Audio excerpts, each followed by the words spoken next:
The shuttle shook hard as we punched through the storm clouds of Kelvatha Station, and I grabbed the handrail with both hands. Through the small window beside my seat, I could see the massive floating fortress below us. It was the size of a small moon, covered in metal spires and glowing blue lights, and it hung in the sky of a giant orange gas planet like some kind of impossible jewel. My name is Marcus Vance, and 1 hour ago I had been told I would probably not survive my first week at this place. The alien pilot sitting in front of me was a tall reptile creature with scales the color of wet stone. He had not looked at me once during the entire flight. When I had tried to say hello in his language, he had made a sound that my translator chip called a noise of polite disgust. That was my first warning. My second warning came when he finally spoke, right as we began our landing. "Human," he said without turning his head, "do you know why you are here?" "I was told I am a cultural exchange teacher," I answered. "I am here to teach a class about Earth history." The pilot made another sound. This one the translator did not bother to explain. He just pointed a long clawed finger at the fortress below us. "That place eats soft things," he said. "You should have refused the assignment." I did not answer him. I just looked out the window and watched the landing pad grow larger. I was wearing a simple gray uniform with no rank and no medals. My hair was cut short. My hands looked small and pink against the dark metal of the shuttle seat. To anyone watching, I looked exactly like what the Coalition wanted me to look like. A harmless man, a teacher, a soft thing. The truth was a little different, but the truth was not written on my file, and it was not going to be shared with anyone at this school unless I decided to share it. That was the deal I had made before I left Earth. The shuttle landed with a hard bump. The door opened. A wall of cold air hit me, along with the smell of something sharp and metal, like a blade just pulled from a fire. I stepped down onto the landing pad and saw my welcome party waiting for me. There were 3 of them. The one in the middle was an old soldier of a species I did not know well. He was built like a stone wall, with 4 arms and a thick gray beard that covered most of his chest. The other 2 were younger cadets, standing behind him with their eyes fixed somewhere above my head. Not one of them looked happy to see me. "Teacher Vance," the old soldier said. His voice was deep and tired. "I am Commandant Brell. Welcome to Kelvatha." "Thank you, sir," I said and gave him a small bow. It was the correct greeting for his rank in his culture. I had studied for weeks before this trip. I had learned 40 greetings and 100 small customs. I wanted these people to believe I was a careful, polite, gentle scholar. Commandant Brell raised one of his 4 eyebrows. He had not expected the bow. "Good. Follow me," he said. We walked together across the landing pad and through a large arched doorway into the fortress itself. The hallways were enormous. The ceilings were so high that I could not see them clearly in the dim light. Everything was built for creatures much larger than me. The handrails were at the level of my face. The doors were twice as tall as they needed to be. I felt like a child walking through a building made for adults. As we walked, cadets passed us in the hallway. Each one made me feel smaller. A group of tall insect warriors with blade-shaped arms clicked past and gave me a strange, buzzing laugh. A reptile cadet with a heavy tail looked down at me as if I were a small animal that had wandered into the wrong room. A pale, floating creature with 6 eyes simply stared without blinking as it drifted past. I kept my face calm. I kept my steps soft. I did not meet their eyes. "You will have a small quarters near the library," the commandant said as we walked. "You will teach one class 3 days a week. The subject will be Earth history. The cadets are not required to attend, but some will out of curiosity. I suggest you keep your lessons short and simple. Their attention will not last long." "I understand, sir," I said. He stopped walking. He turned and looked down at me with his heavy gray eyes. For a long moment he said nothing. "Teacher Vance," he finally said, "I will be honest with you. I did not want you here. The Coalition sent you because of a treaty. I must follow the treaty. But this school trains the best young warriors from 12 different worlds. They have spent their entire lives learning combat. They will not respect you. Some of them may try to hurt you. If that happens, come to me. Do not try to defend yourself. You will only make things worse." I looked up at him. I let my face show a little worry, a little fear. It was not hard to do. Part of me really was worried after all. "Thank you for your honesty, sir," I said quietly. "I will be careful." He nodded once. Then he turned and led me to my quarters. The door was so tall that the handle was above my head. I had to stretch to reach it. I heard one of the young cadets behind me make a small laughing sound. I did not turn around. Inside my room, everything was too big. The bed was the size of a small boat. The desk was at chest height for me, which meant I would have to stand on something to use it. The closet was so deep I could have walked into it and disappeared. I put my single bag down on the floor and sat on the edge of the giant bed. My feet did not touch the ground. I allowed myself exactly 10 seconds to feel tired. Then I stood up, walked to the small window, and looked out at the fortress around me. Somewhere in this building were 300 cadets, the sons and daughters of the most powerful families in the galaxy. Each one had been trained since childhood to fight. Each one was faster than me, stronger than me, and armed with natural weapons I did not have. Claws, scales, fangs, armored skin. And each one of them believed I was here to be a joke. That was good. That was exactly what I wanted. I opened my bag. Inside were my clothes, my books, and a small wooden box I had carried with me across 6 jump gates. I opened the box and looked at what was inside. 3 medals wrapped in soft cloth, 1 paper folded and sealed, a single photograph of a group of men and women in dark uniforms standing in front of a jungle so thick it looked black. I was in the middle of that photograph. I was 22 years old then. I was smiling. Only 4 of the people in that picture were still alive. I closed the box.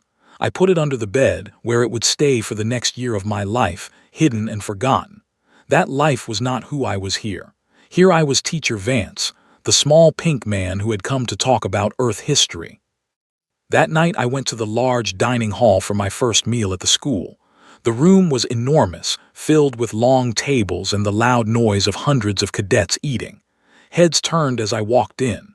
Conversation stopped. Laughter began. I took a tray and stood in line with the cadets, and I could feel every eye in the room on me. That was when I saw her.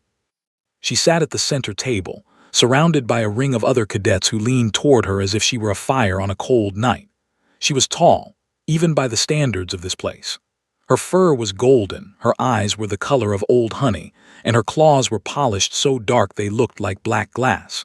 She wore the uniform of the elite combat class.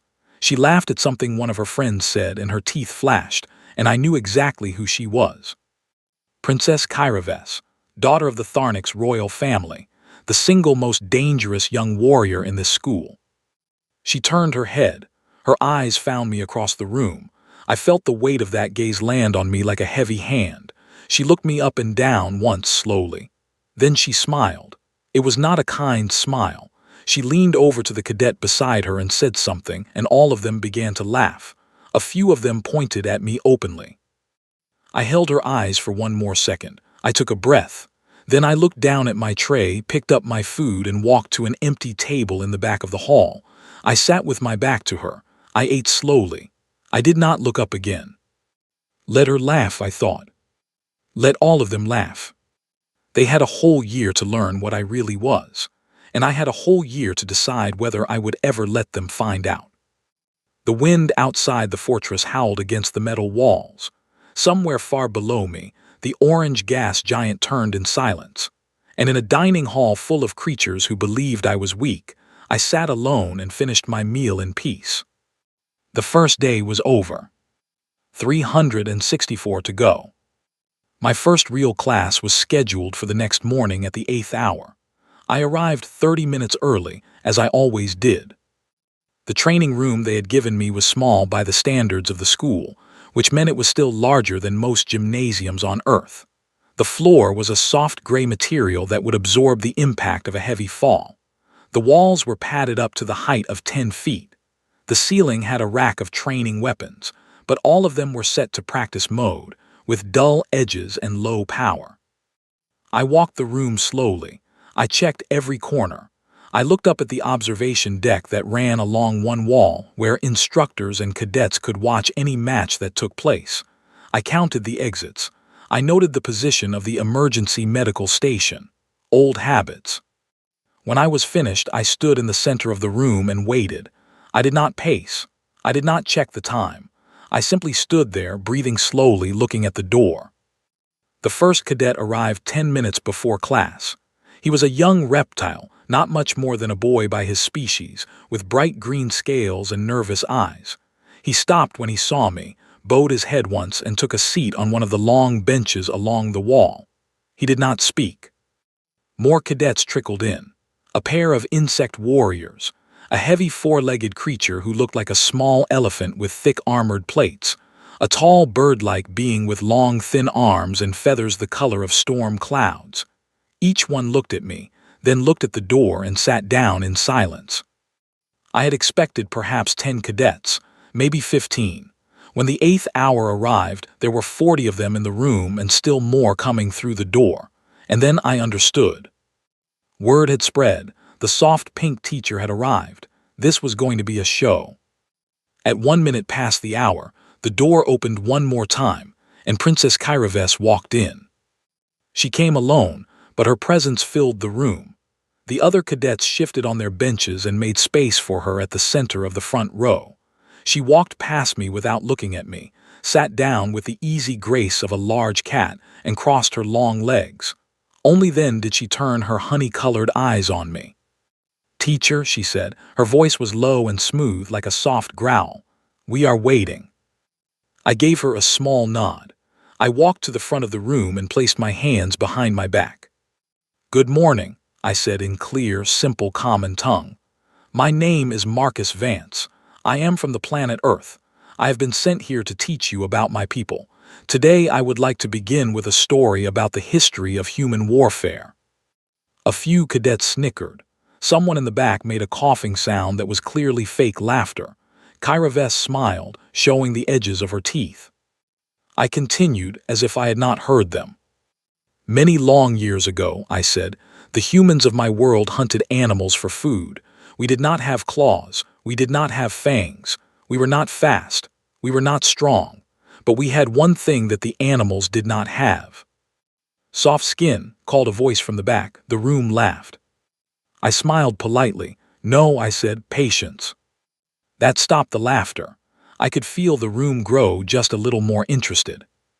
"Humans hunted by walking," I said. "We would find a large animal many times our size and we would walk after it. The animal would run. We would walk. The animal would stop to rest. We would still walk. The animal would run again. We would still walk, for hours, for days, across deserts, across mountains, across rivers. We would not stop. We did not get tired.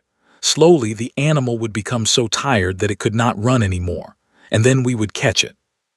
The room was quiet now. Even Kairavess was looking at me with something that was not quite contempt. Not yet. "This is who humans are," I said. "We are the ones who do not stop. It is how we became the only species on our world. It is how we left our planet. It is how we crossed the stars. We are a patient people, and I hope over this next year to share some of that patience with you." I stopped. I looked around the room. Most of the cadets had gone quiet. A few were still whispering. I had spoken for less than 3 minutes, and I had given them the most honest warning they would ever receive. Then Kairavess stood up. She did not do it quickly. She rose to her full height slowly, the way a wave rises before it falls. She walked forward, one step at a time, until she was standing in the center of the open training floor. She turned to face me. Every eye in the room was on her. "Teacher Vance," she said, "your story is very interesting." "Thank you, Princess. But I have a question." "Please ask." She showed her teeth. It was not a smile this time. "If humans are so patient," she said, "why are they so weak? You walk for days, that is fine. But what happens when the animal turns and fights? What happens when something bigger and faster and stronger simply kills you? Your patience will not help you then, will it?" The cadets laughed. This was the show they had come to see. I kept my face calm. I did not move from the front of the room. "Princess," I said gently, "I am a teacher. I'm not here to fight anyone." "Of course not," she said. Her eyes gleamed. "But perhaps you could allow me a demonstration, for the education of the class, of course. I would like to show the cadets what happens when a soft-skinned creature meets a true warrior. A friendly match. No harm, just a lesson." I stood still. I looked at her. I let the silence grow long enough to become uncomfortable. "Princess," I said, "I do not think that is a good idea." "Oh," she tilted her head. "Are you afraid, teacher?" The room went quiet. This was the moment. Every cadet leaned forward. Every eye was fixed on me. I could see what was happening as clearly as if it had been written on the wall. The princess was testing me. If I said yes, I would be crushed and my class would be ruined for the rest of the year. If I said no, I would be a coward and my class would be ruined for the rest of the year. The only way out was through. I took a long, slow breath. "Princess Kairavess," I said, "I am a teacher, not a warrior. But if you believe a short match will help the cadets learn something, I will agree to it, under 2 conditions." Her ears lifted in surprise. She had not expected agreement. "Name them," she said. "First," I said, "no weapons, no claws extended to full length, no bites, a simple match. The first one to be held down for 3 seconds is the loser." "Agreed." "Second," I said, "whatever happens in this match, the cadets must promise to listen to my full lesson afterward, without interruption, without laughter." She smiled. She thought I was asking this because I expected to lose and wanted to save face. She did not understand that I was asking for exactly the opposite reason. "Agreed," she said. "Cadets, do you all promise?" A loud chorus of voices answered yes. They would have promised anything to see this fight. "Very good," I said. I walked to the side of the room. I removed my outer jacket and folded it neatly on a bench. I rolled up the sleeves of my simple white shirt. My arms were thin and pale next to the golden fur of the princess. A few of the cadets made small sounds of amusement. I walked back to the center of the floor. I stood across from Kairavess. She was 9 feet tall. I was 6. She outweighed me by at least 300 pounds. Her claws, even at half length, could cut through leather. Her jaws could snap a tree branch. She crouched low, ready to pounce. I simply stood with my hands at my sides. "You will fall in seconds," she said softly. Her eyes were bright with pleasure. "Perhaps," I said. Commandant Brel had appeared on the observation deck above us. I saw him from the corner of my eye. He was leaning forward, his 4 hands gripping the rail, and his face was a mask of horror. He opened his mouth to call out, to stop the fight, to save the poor pink teacher from what was about to happen. But Kairavess was already moving. She came at me like a falling mountain, golden fur and claws and teeth, covering the distance between us in a single leap. I smiled. And I moved. The princess had lived her entire life as the strongest person in any room she entered. She had learned to fight against others like her, others who tried to match her strength, others who crouched and roared and came at her with equal force. She had never in her life fought someone who simply refused to be where she thought they would be. I was not there when her claws came down. I had already stepped to the side, turning my body at an angle, using her own forward motion to carry her past me. I felt the wind of her pass across my face. I heard her land heavily on the floor behind me, claws scraping, turning, her long tail whipping around to balance her. She spun. Her honey eyes were wide with surprise. "Again," she hissed, but she was not talking to me. She was talking to herself. She came at me a second time. Faster now, lower to the ground. A true hunter's attack. She aimed for my legs, meaning to knock me down, to bring me to her level where her weight would pin me. I did not try to stop her. I could not have. She was too strong for that.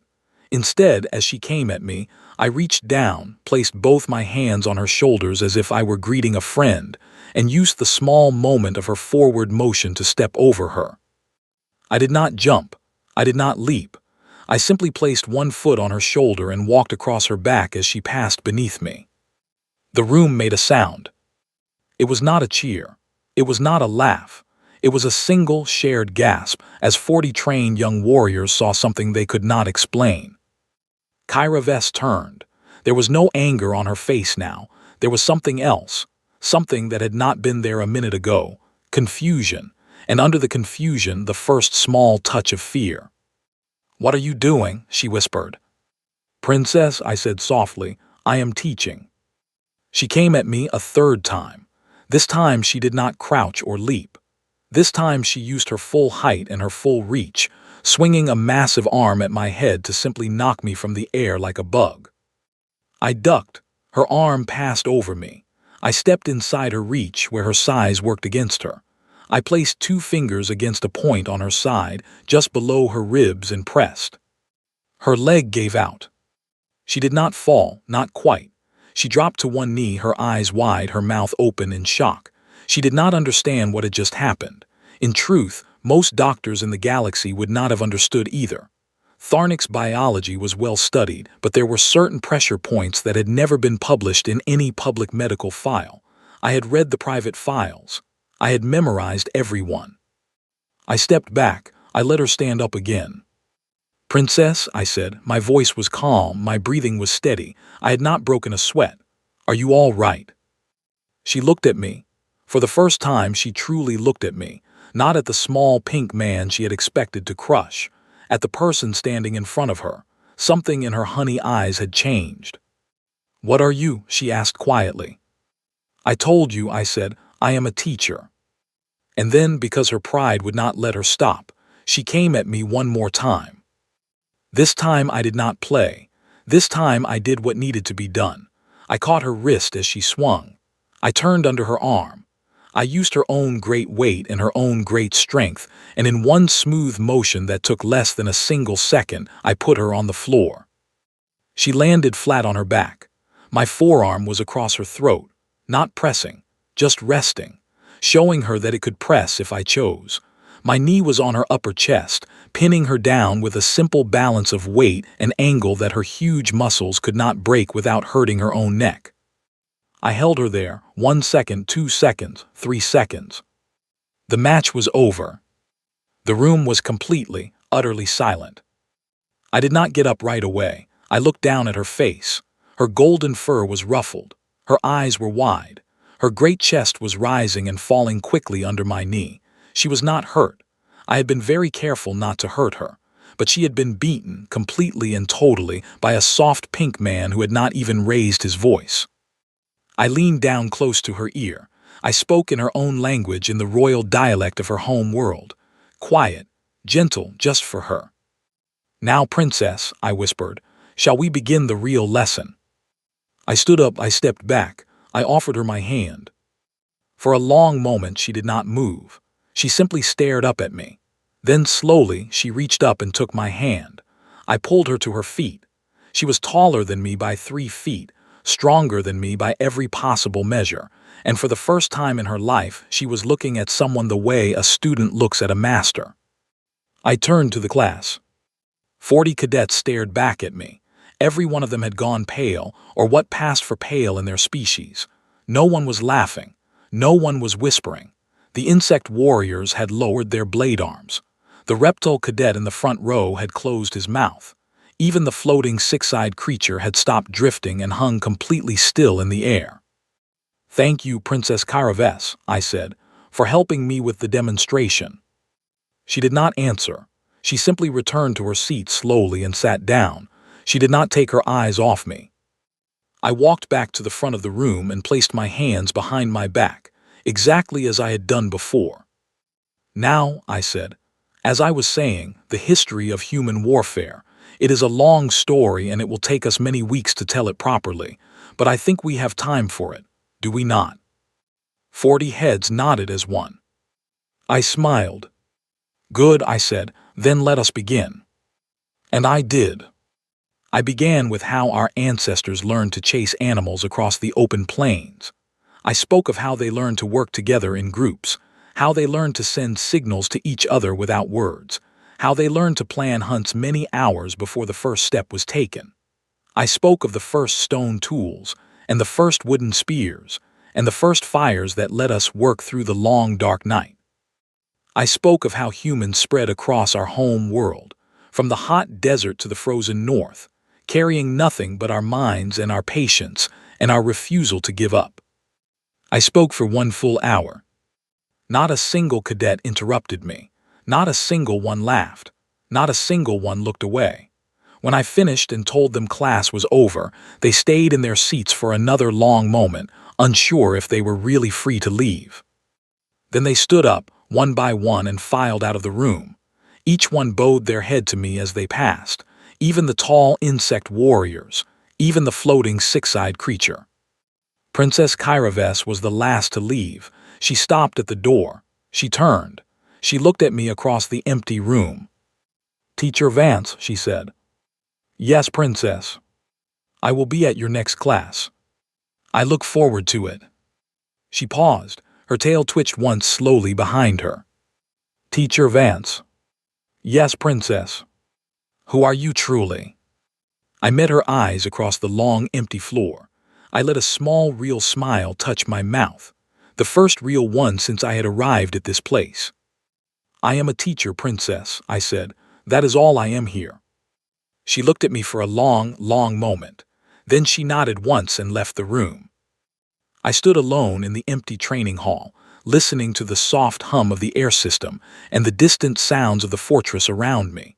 Somewhere far above, Commandant Brel was still gripping the rail of the observation deck with all 4 hands.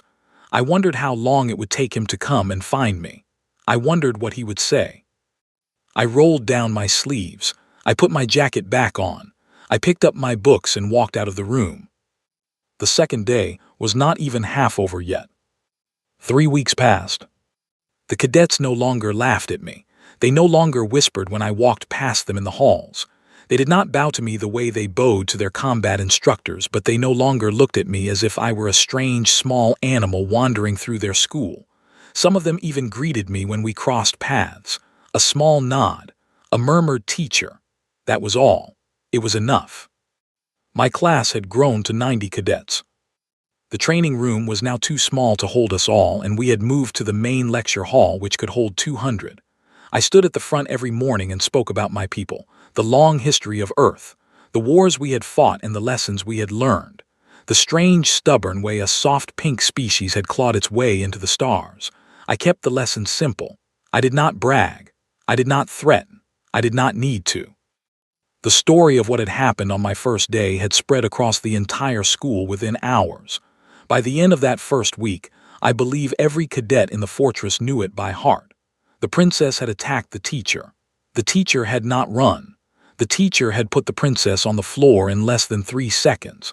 The soft pink man was not what he looked like.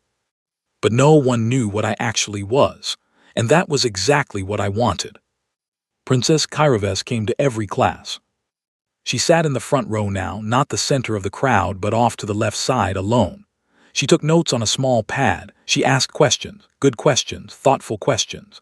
Her voice had lost the smooth, teasing tone it had carried on the first day. When she spoke to me now, she spoke the way a student speaks to a teacher she respects. It was a strange thing to hear, coming from a 9-foot royal warrior with claws of black glass. But there it was. After class, she often waited for me outside the lecture hall. She would walk with me to the library or to the dining room or back to my small quarters. She would ask me more questions as we walked, about Earth, about humans, about what I had said in class. I answered everything I could. I spoke of things that were in any school history book, public things, safe things. I never spoke of the medals in the wooden box under my bed. I never spoke of the jungle in the photograph. I never spoke of the 3 years I had spent on a world whose name was still marked secret in coalition files. She did not ask those things, not yet. On the 22nd day of my time at Kelvatha, she asked me a different question. We were walking through one of the long outer halls of the fortress, past a row of tall windows that looked out on the swirling orange clouds of the gas giant below. The hallway was empty. It was late in the evening, and most of the cadets had gone to their dormitories. "Teacher Vance," she said. "Yes, Princess." "May I ask you something that is not about your lessons?" I looked up at her. Her face was turned toward the window. I could see her reflection in the glass, tall and golden, beside my own small pale reflection. "You may ask," I said. "Why did you come here?" I thought about the question for a moment. "Because I was sent," I said. "That is not an answer. It is the answer I can give you, Princess." She stopped walking. She turned to face me. Her honey eyes were serious. "Marcus," she said. It was the first time she had used my given name. "Something is happening in the galaxy, something bad. My father writes to me. The raids on the border worlds are becoming worse. Whole colonies have gone silent. The Coalition fleet cannot stop them. My own people, the Tharnics, we have sent our best warriors to fight and they have not come back. We are losing. I do not say this lightly. My people do not lose. We have never lost a war, but we are losing this one." She paused. She watched my face carefully. "And then," she said, "the Coalition sends a human teacher to our most important school. A single man, no ceremony, no announcement, just a quiet arrival and a quiet assignment. And that man is not what he appears to be. That man can put the strongest cadet in the school on the floor in 3 seconds without breaking his breath. And that man refuses to say why he is really here." She leaned down a little. Her face was now close to mine. "Marcus," she said quietly, "who sent you and why?" I did not answer right away. I looked out the window at the orange clouds. I thought about what I was allowed to say. I thought about what I wanted to say. For the first time since arriving, I thought that perhaps these were not the same thing. "Princess," I said carefully, "walk with me a little longer. I will tell you what I can." We walked in silence down the long hallway. I chose my words as carefully as a man walking across thin ice. "You are right," I said, "that something is happening. I do not know all of it. I am not a general or a politician. I am just one man. But I was told before I came here that the Coalition believes the enemy you are fighting on the border is different from any enemy you have faced before." "Different how?" "Different in the way they fight. Your warriors are trained for honorable combat, for battles with rules, for facing an enemy who stands in front of you and meets your strength with their own. That is the way every species in the Coalition fights. It is the way you have always fought." "Yes." "The enemy on the border does not fight that way. They do not stand in front of you. They strike and run. They attack when you are sleeping. They use tricks. They use lies. They use surprise. They do not meet your strength. They avoid it. They find your weakness and they cut at it until you fall." Kyra Vess was silent. She was listening very carefully. "My people," I said, "have fought wars like that for 10,000 years. Not all our wars, but many of them. It is the kind of war we know. It is the kind of war we are perhaps too good at. And I think, Princess, that I was sent here because someone somewhere has decided that the cadets of this school need to learn that kind of war too, before it is too late." She stopped walking again. She stared down at me. "You were sent to teach us how to fight the way your people fight." "I was sent to teach you about Earth history, Princess. That is what my file says." "Marcus." "That is what my file says," I said again, but I held her eyes, and I think she understood. She took a long breath. She looked back out the window, at the orange clouds and the distant stars. "Who are you really?" she asked. "I am a teacher." "And before you were a teacher?" I was quiet for a long moment. "Before I was a teacher," I said, "I was a man who walked a long way after things that did not want to be caught, for a long time. Until they were caught." She turned her head. Her honey eyes studied me. "Your patient story," she said, "on your first day." "Yes." "That was not a story about ancient humans. That was a story about you." "It was a story about my people," I said. "I am one of my people." She nodded slowly. She looked like a woman putting together a puzzle in her mind. A picture was forming. She did not yet see the whole thing, but she could see the shape of it now. "Teach me," she said. "Princess." "Teach me," she said again. "Not just the public classes, not the history lessons, the real thing. Teach me how your people fight, how you beat me in 3 seconds on my first day." "Princess, I do not think your father would approve." "My father is losing warriors every week, Marcus. My father would kiss your hand if he knew what you just told me." I looked at her for a long moment. I thought about it. I thought about the quiet orders I had been given before leaving Earth. I thought about the sealed paper in the wooden box under my bed and what it allowed me to do. "All right," I said. Her ears lifted. "All right. All right, I will teach you, but you must agree to my rules. You will not speak of our lessons to anyone, not yet.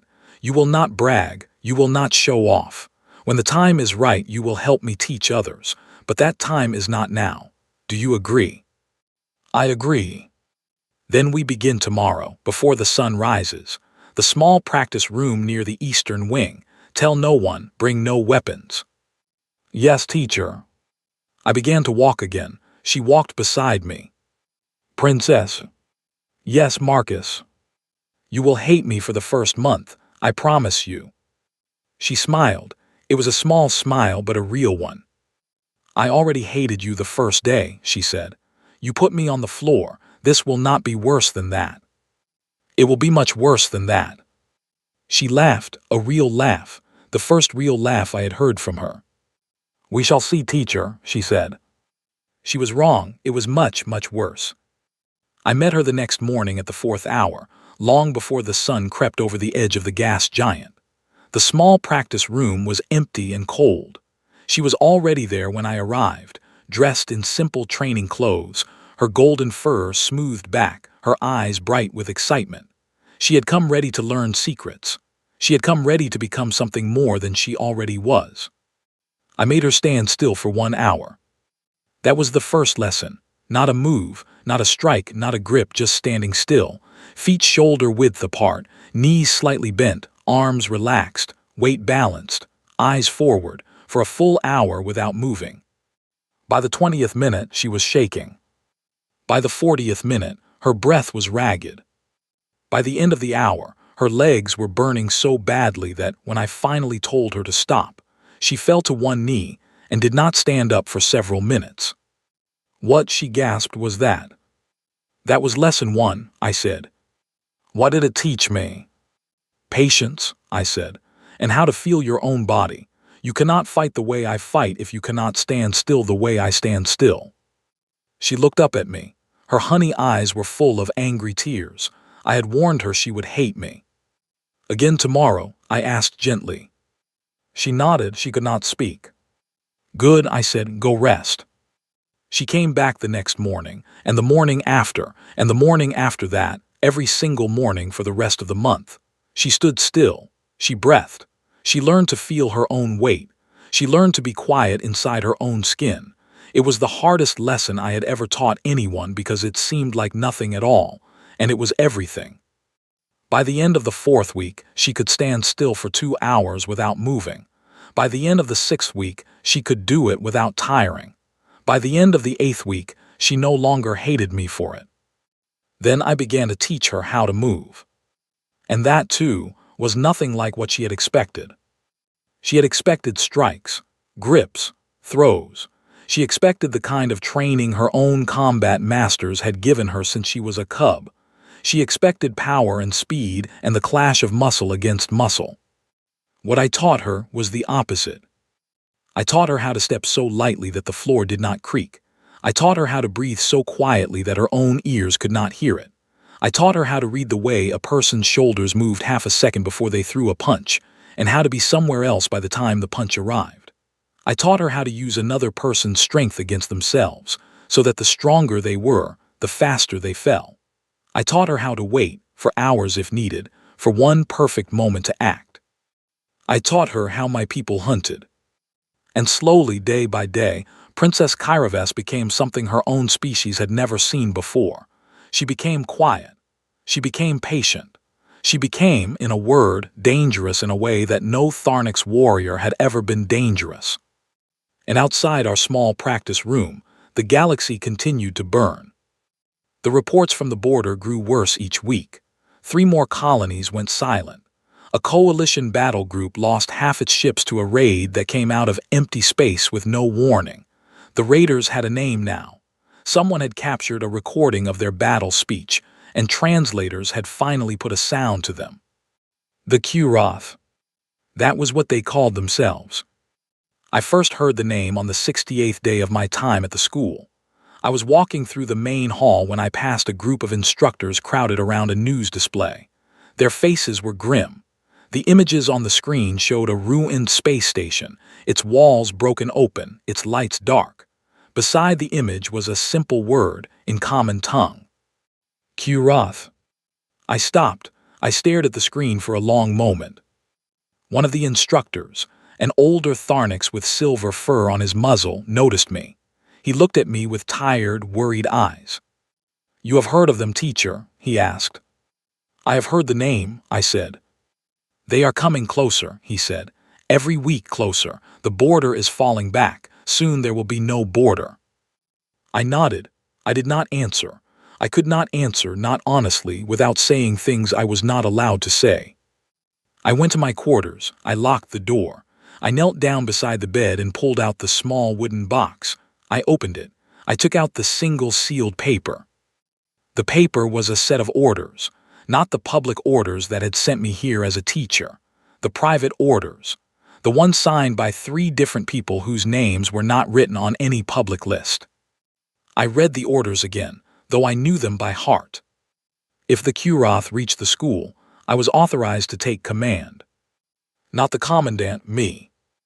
I sat on the floor of my quarters for a long time after that, holding the paper in my hands, thinking about the cadets in the rooms below me and above me, the young warriors of 12 worlds who did not yet know what was coming for them. That night I could not sleep. I got up, I walked to the window. The gas giant turned slowly below me, orange and red and deep brown, vast and calm and ancient. Somewhere beyond its curve, out in the dark between the stars, the Kurath were coming. I did not know when. I did not know how many. But I knew, with the certainty of a man who has spent his life reading the shape of hunts, that they were coming here next. I returned to the bed. I did not sleep. In the morning, I went to the small practice room an hour earlier than usual. Princess Kyraves was already there. She was standing still in the center of the room, exactly as I had taught her breath quiet, her eyes forward, her weight balanced. She opened her eyes when I came in. "Teacher," she said softly, "something is wrong." "Yes." "Tell me." I stood in front of her. I looked up at her tall, golden shape in the dim morning light, and for the first time since I had arrived at this school, I told her the truth. "Princess," I said, "we have perhaps 2 more months, perhaps 3. Then the war comes to this door, and when it does, every cadet in this fortress will die unless we teach them what I am teaching you, all of them together, starting soon." She looked at me for a long moment. Her face did not change. "Then we have much work to do, teacher," she said quietly. "Yes, princess. Let us begin." And we did. The attack came on the 131st day. It came without warning, the way all Kurath attacks came. One moment the fortress of Kelvatha was floating quietly in the orange sky of the gas giant, its lights burning calmly against the dark, its defense fleet patrolling the outer rings in lazy loops. The next moment the space around us was full of fire. I was in the lecture hall when it happened. I had been teaching. My class had grown to over 200 cadets by then, almost every young warrior in the school, and we were working through a lesson about small group tactics. Kyraves was in the front row, as always. The room was quiet and focused. No one was laughing. No one had laughed in my classes for a long time. Then the whole fortress shook. The lights flickered. The air filled with the low shriek of the emergency alarm. A voice came over the speakers, calm and clear, the voice of a coalition station officer trained for exactly this moment. "All personnel to battle stations. This is not a drill. Repeat, this is not a drill. Station is under attack. Enemy ships identified. Kurath signatures confirmed." The room exploded with noise. 200 cadets stood up at once. Voices shouted. Chairs scraped. Half the cadets began to run for the doors. The other half stood frozen, unsure what to do, their faces pale with the shock of a word they had heard only in news reports. I did not move from the front of the room. I simply raised one hand. "Stop," I said.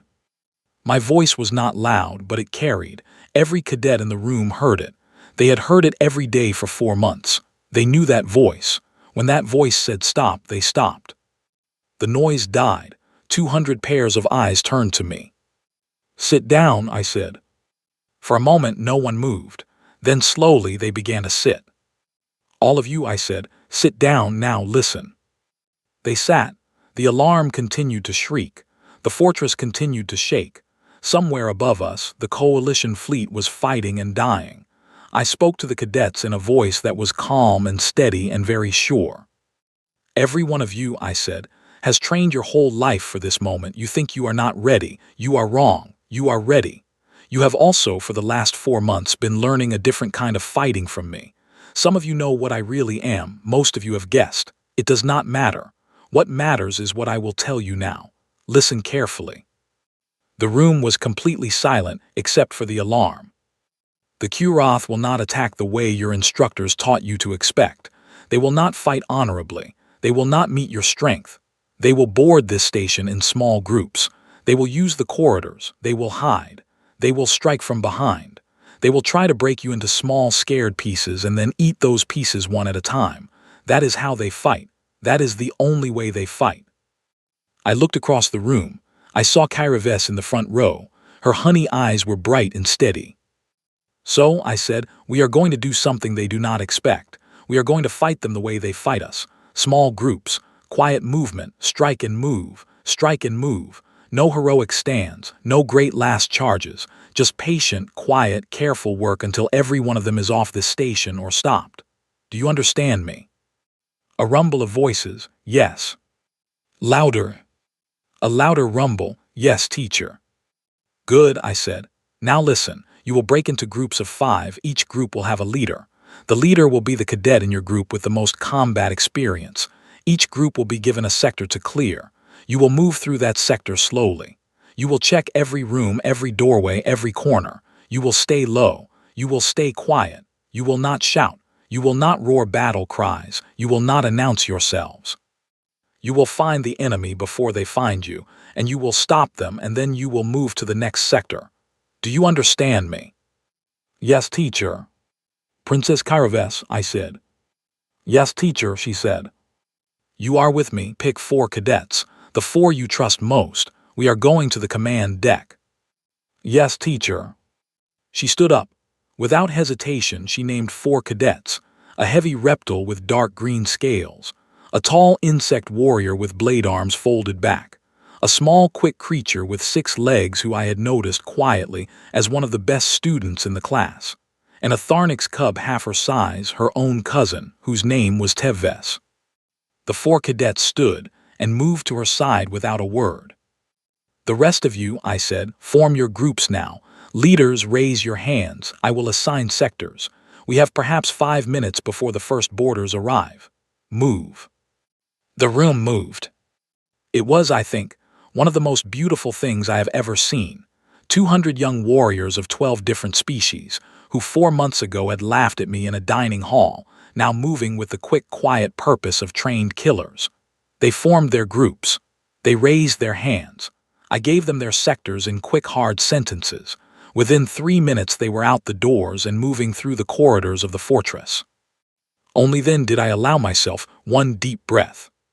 Kyra was watching me. The 4 cadets behind her were silent. "Teacher," she said quietly, "the commandant." "Yes." "He will not allow you to take command." "The commandant is likely already dead, princess. If he is not, he soon will be. The Kuroth will have targeted the command deck first. That is where we are going." Her face did not change. She simply nodded. We moved. The corridors of the fortress were chaos. Smoke hung in the air. Emergency lights flashed red. Cadets and instructors ran in a dozen directions, some to their stations, some away from them. I moved through the crowd with Kyra and her 4 at my side, and I kept my breathing steady and my steps quick and my eyes moving. I noted every doorway. I counted every turn. I listened for sounds that did not belong. Halfway to the command deck, I heard the first of those sounds. It was a soft click, then another.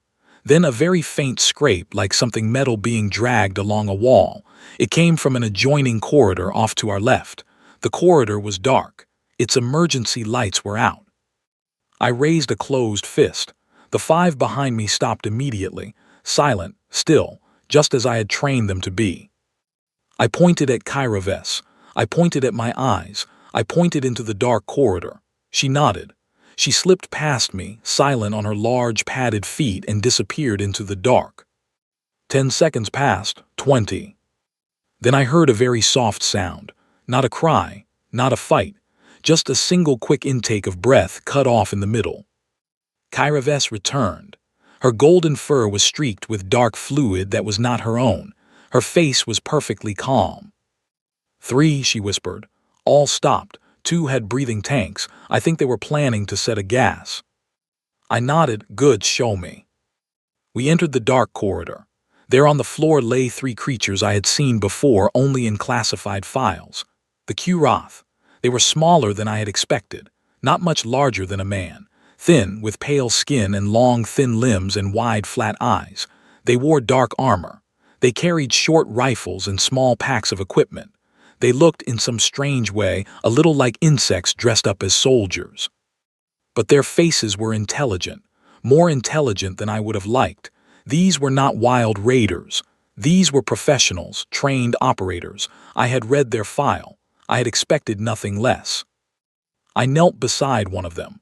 I checked the pack on his back. Inside was a gas canister, just as Kyra had guessed. A small timed release. They had been planning to flood a section of the corridors with a sleeping gas, then move through and finish the sleepers at their leisure. Princess, I said quietly, take the gas canister. Find the main ventilation control room 2 decks below. Have your cousin rig it to release in the sections we believe are heaviest with Kyrath. Use their own trick against them.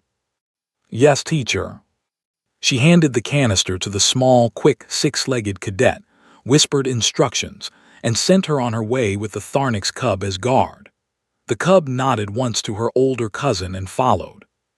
The 4 of us continued to the command deck. We found it as I had expected. The doors were blown open. Smoke poured from the inside. I did not need to enter to know that Commandant Brel was gone, but I did enter. I had to. He was lying by the main console, all 4 hands still gripping the controls. His gray beard was streaked red. His eyes were closed. He looked peaceful. I knelt beside him and closed his eyes properly with my fingers. I whispered a small word in his own tongue that meant safe travels to where you are going. I stood up. 3 Kyrath were in the room. They had been working at the main controls, trying to take over the station's systems. They had not expected anyone to reach them so quickly. They turned as we entered. None of them lived to fire. The heavy reptile cadet was in front of the first before he could raise his weapon. The tall insect warrior reached the second with his folded blade arms in a single long step. Kyra took the third herself. It was not a fight. It was not even really a struggle. 4 months of training in a small practice room showed me, in those 3 seconds, that my students had become exactly what I had hoped to make them. I stepped to the main console. I looked at the readouts. The station defenses were still operating barely. The outer fleet had lost half its ships. The rest were holding. Boarding pods were still arriving. I counted the marks on the screen. 12 pods had landed, perhaps 60 Kyrath in the station total. 200 of my cadets against 60 Kyrath. In corridors they had been trained in, using tactics their enemy did not expect. I opened the station-wide communication channel. I took a long breath. This is Teacher Vance, I said. My voice went out to every speaker in the fortress. Commandant Brel has fallen at his post. I am taking emergency command under Coalition Authority number 710. All cadet groups continue your sector clearing. I have ordered a gas release in the lower corridors. It will not harm you. Your breathing masks are already on. The enemies are not. Push through any Kyrath you find in the lower decks. They will be slowed. I paused. Cadets, I said, listen to me now. You are doing well, better than well. I have watched many soldiers in my life. I have watched the best soldiers of my own world. You are their equals. You will live through this hour, and you will live through many hours after this, and the whole galaxy will learn what happens when the Kurath come to a place full of patient warriors. Move carefully. Stay quiet. Watch your corners. We are not losing this fortress. We are teaching these raiders what it means to attack the wrong school. I closed the channel. I looked at Kyra Vess. Her honey eyes were bright. Teacher, she said, authority number 710. A real authority, princess. You were allowed to take command this entire time. Only in an emergency. She looked at me for a long moment. You are not a teacher, she said softly. I am a teacher, princess. Today I am also something else. She nodded slowly. What do we do now? I looked at the screens. The last of the boarding pods had landed. The gas was releasing in the lower corridors. My cadets were moving through their sectors. 3 of the cadet groups had already reported sectors cleared, using the simple code signal I had taught them. The fortress was ours, or it would be within the next hour. Now, princess, I said, we walk the halls, we help where we can, we lead by being seen. The cadets need to know their teacher is with them, so that is what we do. Yes, teacher. We left the command deck. The 4 cadets fell in behind us. We walked back through the corridors of Kelvatha, and we found our students, group by group, and we fought with them where we had to fight, and we moved past them when they did not need us.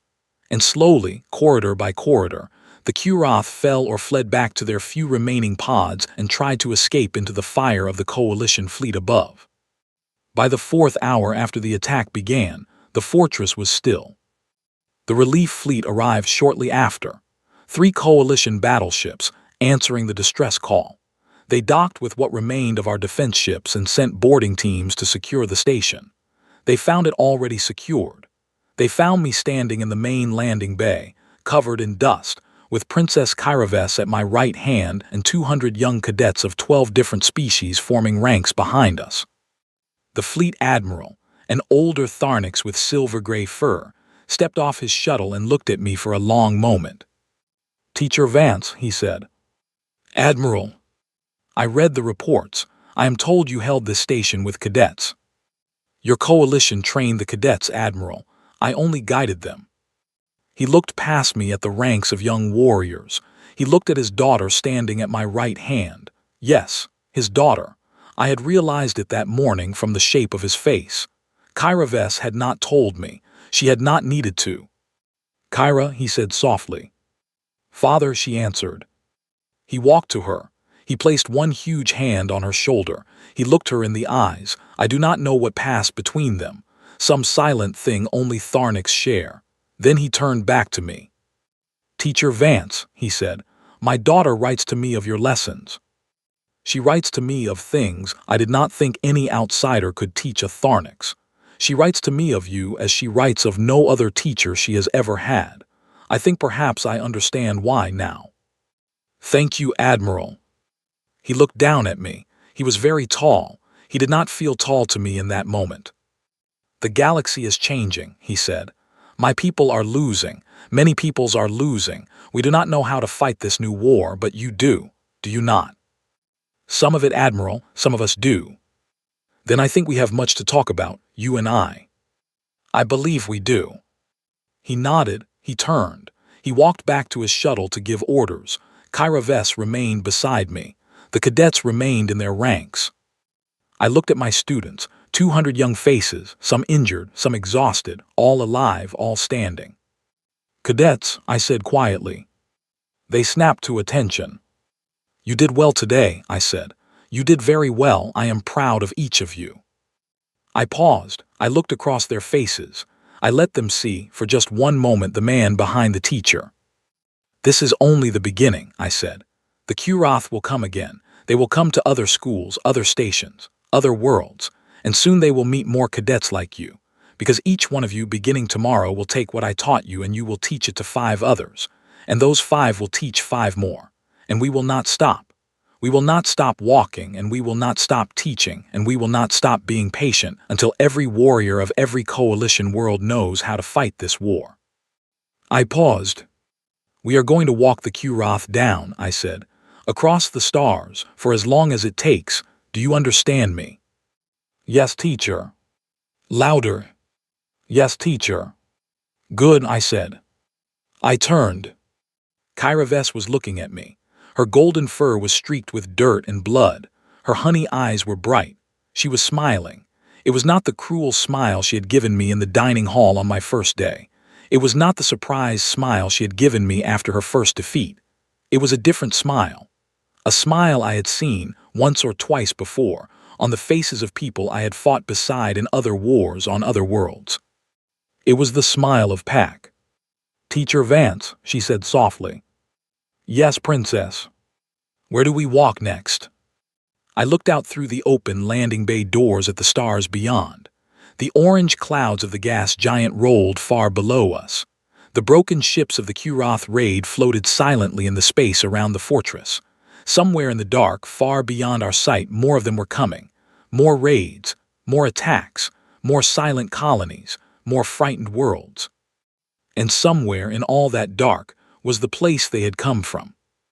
Everywhere, Princess, I said quietly. We walk everywhere until there is no more dark left to hide in. She nodded slowly. She took her place at my right hand. Behind us, 200 young warriors waited for orders. And above us, in the still cold quiet after the worst night Kelvatha had ever seen, the first light of a new morning was beginning slowly to touch the edge of the fortress walls. The patient ones had arrived, and we were just getting started.